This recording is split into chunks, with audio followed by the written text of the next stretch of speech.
জুলাই আন্দোলন যখন এটা শুরু হলো, এটা শুরু হওয়ার পরে 18 তারিখে প্রথম বোধহয় সিলেটে গণ্ডগোল হয়েছে ইউনিভার্সিটি এলাকায়। এই গণ্ডগোল হওয়ার পরে এই ছেলেরা যারা আহত হয়েছে আশপাশ হসপিটাল গেছে, সব জায়গায় গেছে, কোনোখানে জায়গা দেয় নাই। তখন আমার এখানে আসে মুর্শিদাও, সবাইকে আমরা চিকিৎসা শুরু করছি।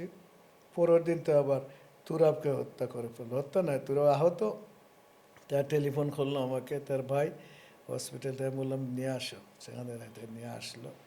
এবং এটাই আমার কাছে সবচেয়ে প্যাথেটিক ঘটনা। আসার পরে তার সাথে কিছু কথা বলছি, এরপর ডাক্তার আমি নিজে টেলিফোন করে যে সাবজেক্টের হোক তাকে আনছি। তারপরে দেখতে আমার সামনেই তুরাবটা মারা গেল। আর আরও প্যাথেটিক ঘটনা হলো, তুরাবের লাশ তারা জুড়ে নেওয়ার জন্য অনেক চেষ্টা করছে পুলিশ। দেন আমার এই যে অ্যাম্বুলেন্সটা ফায়ার করে টায়ারকে বাস্ট করে দিয়েছে। ফায়ার করে আমার টায়ারকে তারা বাস্ট করে দিয়েছে যাতে আমরা নিতে না পারি। আমরা আন্ডারগ্রাউন্ডে রাখছি, তখন দেখেন অলরেডি তারা জুড়ে নিয়ে নেবে।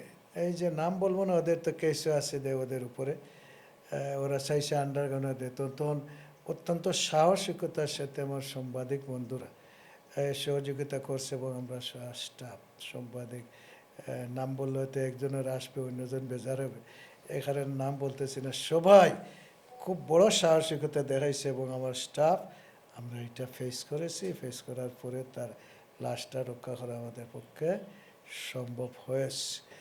এরপর থেকে যে যারা আহত হয় কেউ তো জায়গা দেয় না। এই সময় গভর্নমেন্টটা তো আছে, কারণ জানে জায়গা দিলেই তো জ্বালাই ফেলাই পাইয়া।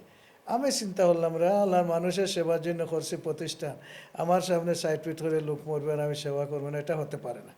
আমি আমার ডাক্তারদেরকে বলে দিলাম এবং খুলে দিলাম, বলে এই যারা আসবে সবাই তোমরা চিকিৎসা করো। তখন তো সরকার পতন হয় নাই, পতনের আগ থেকে এটা আমাদের শুরু হয়ে গেছে। আর যেদিন পতন হলো 5 তারিখ, এদিন থেকে তো উপায় নাই।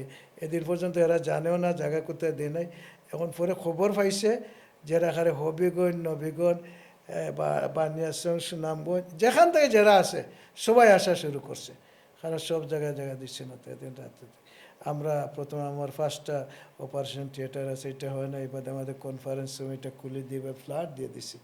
এবং আমি আমার ডাক্তার কনসালটেন্ট সবাইকে আসলে আন্তরিক ধন্যবাদ জানাচ্ছি। দিন রাত আমার স্টাফেরা সহযোগিতা করেছে এবং বিনা পয়সায় আমরা সকল চিকিৎসা করছি। জুলাই যোদ্ধাদের আমার মনটা, একটা ছেলে আসছে এখানে কতটুকু পর্যন্ত উড়াইয়া লেগে গেছে, আরও আসছে উড়ে গেলে, আর দেখার পরে চকুর পানি অটোমেটিক আসছে।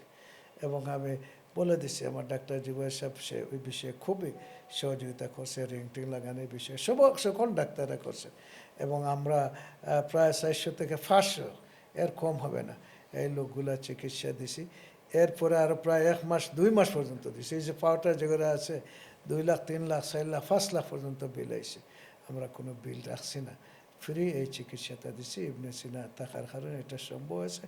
আর মানসিক দরদ নিয়ে এই কাজটা করা আমার পক্ষে সম্ভব হয়েছে। তাই তারা আমার মালিক পক্ষ এবং ডাক্তার পক্ষ, আমার স্টাফ সবাই সহযোগিতা করছেন। এই কারণে এই সাহস নিয়ে এটা করতে পেরেছি।